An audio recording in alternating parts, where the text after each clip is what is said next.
अररिया इटहरा ग्राम निवासियों को हमारा प्रणाम नमस्कार। कैसे हैं आप लोग? आप मुझे जरा बताएं।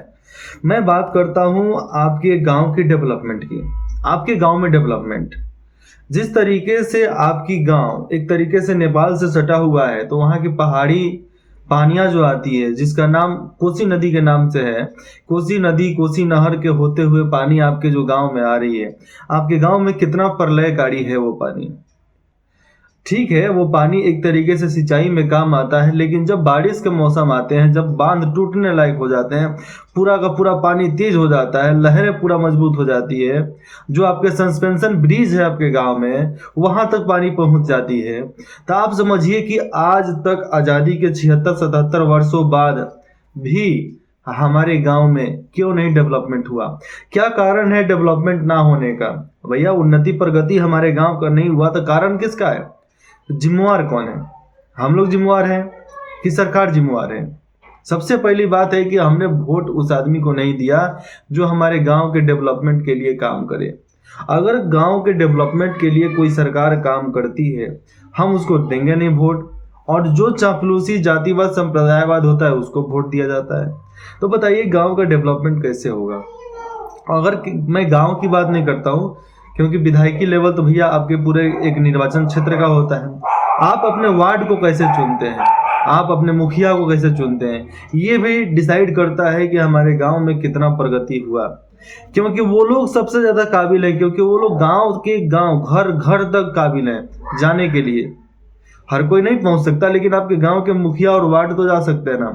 मैंने कई इलाकों में देखा है ये लोग कितने बड़े बड़े धांधली कर लेते हैं, लेकिन जिस गांव में धांधली करते हैं उस गांव वाले को समझना चाहिए कि कर किसे लिया, उसको उसी समय महाभियोग लाकर हटा दो। ऐसे प्रावधान है हमारे पास।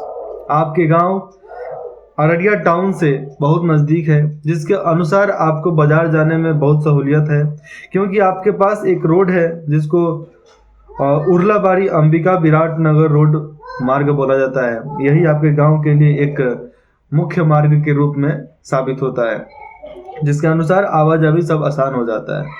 मैंने आपके गांव का जब बारे में देखा तो अधिकतर घर मुझे टीन का दिखा, खपरौल का दिखा, मरई का दिखा। बहुत कम ही घर थे जो पक्के घर थे बन रहे हैं।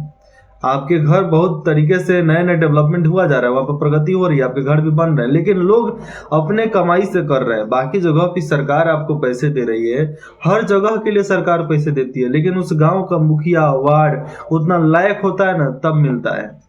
वो लड़ जाएगा कि भैया नहीं, हमारे गांव में इतना चाहिए, हम इसको करेंगे, हम गांव को इतना प्रगति में लाना चाहते हैं, वो लाएंगे। इस तरीके से प्रगति में आने के लिए हमें अपने स्थानीय जगह को भी बदलना पड़ेगा, स्थानीय जगह के सोच को, विचार को, व्यवहार को, सब चीज बदलना पड़ेगा हमें।